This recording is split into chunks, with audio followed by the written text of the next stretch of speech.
children in the Sunday school class have been working very diligently in between illnesses. So first of all, we're very thankful that they're all healthy today, because last week at this time, I wasn't sure if this was going to happen or not. They have worked very hard on this, as well as Miss Elaine. She gets a lot of credit, or all the credit, for the costumes. And we thank Andy, and you will see where Andy's part will come in eventually, but I thank him, and Mason to be the narrator. So, with that being said, our story is Clopper the Christmas Donkey. Now, before we start, I'm going to have our characters come on out, our actors come out, and they're going to wave to everybody. We're going to get this out of our system. Wave. Okay.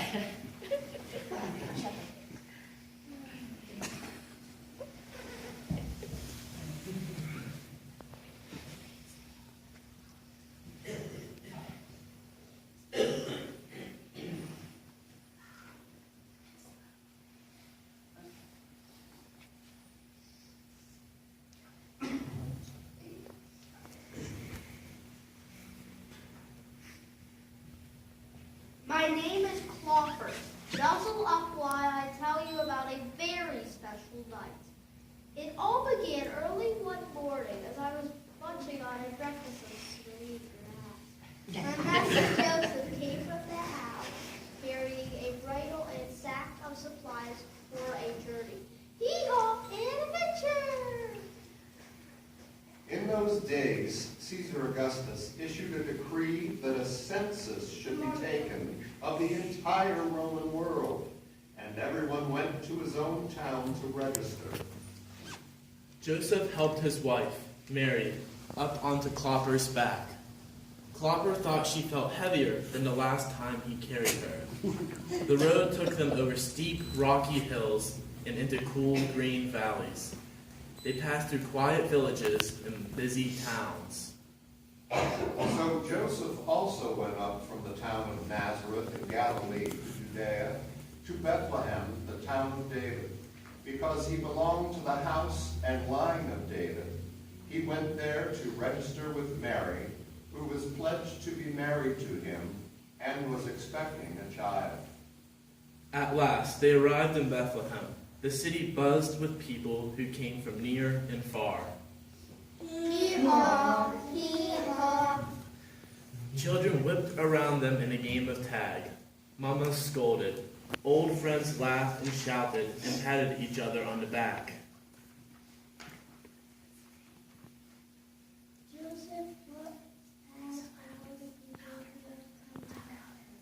Yes, it will not be easy to find a will.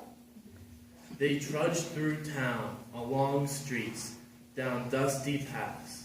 Joseph knocked on door after door.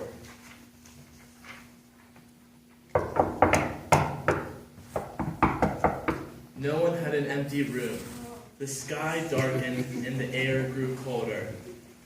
I smelled simmering stew and fresh baked bread. My tummy growled like a lion and my hooves ached to my knees.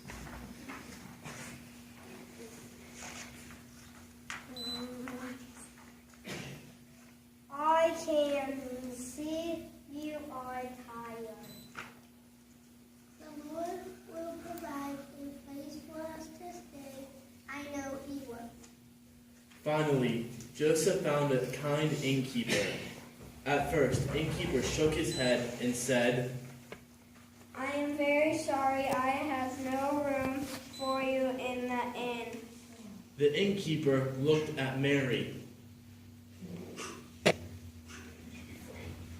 It is late and you are tired. You are welcome to stay in my stable.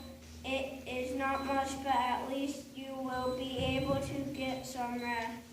Joseph took the heavy bags from my back seat literally. And there was crunchy hay and fresh water for supper. Come on, Nancy. Mary and Joseph didn't usually sleep with the cows or sheep, or even donkeys, but they stretched out on a bed of straw and rested. I nodded off to sleep when I heard it, the sound of a baby. Mary had gave birth to a baby boy, baby Jesus. They wrapped him in cloths and laid him in the manger. That is where the animals eat their hay.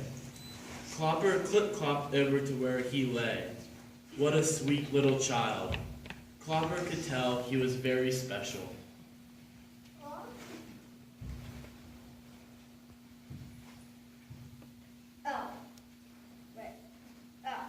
Near him I felt as peaceful as a lamb from the tip of my nose to the swing of my head.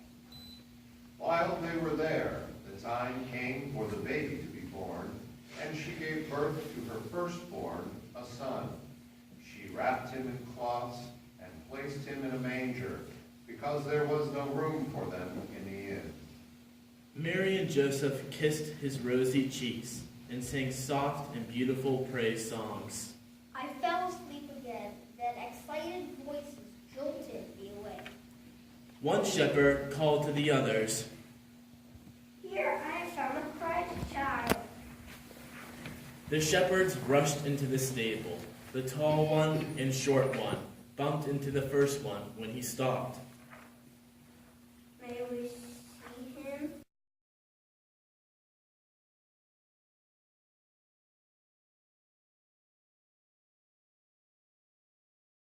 Said the short shepherd. They shook in their sandals, but the angel told them not to be afraid. The angel said, And there were shepherds living out in the fields nearby, keeping watch over their flocks at night. And the angel of the Lord appeared to them, and the glory of the Lord shone around them, and they were terrified. But the angel said to them, Do not be afraid. I bring you good news of great joy that will be for all the people. Today, in the town of Bethlehem, a Savior has been born to you. He is Christ the Lord. This will be a sign to you. You will find a baby wrapped in cloths and lying in a manger.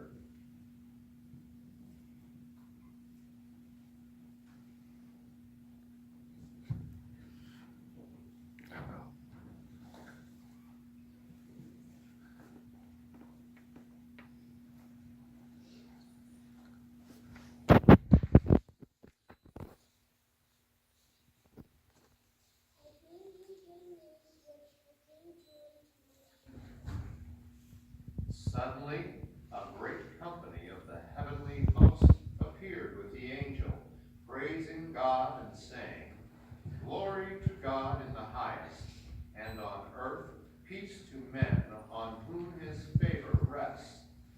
When the angels had left them and gone into heaven, the shepherds said to one another, Let's go to Bethlehem and see this thing that has happened, which the Lord has told us about. The other shepherds spoke up. And then you wouldn't believe what we saw. The sky was filled with like hundreds, no thousands of angels saying, Glory to God in the highest, and on earth peace and goodwill to men. The tall shepherd said, God has kept his promise to send us a Savior.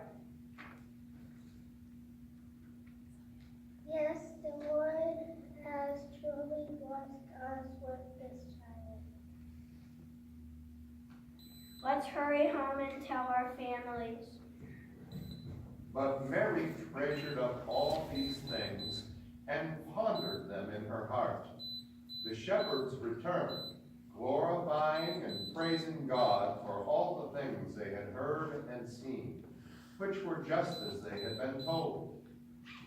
I wonder if people believe the shepherds. Well, whether others believe their story or not, I know it's true. I saw it with my very own eyes. I was there that special night when Mary gave birth to baby Jesus. the Lord Jesus, the Savior of the world. The end. Yay!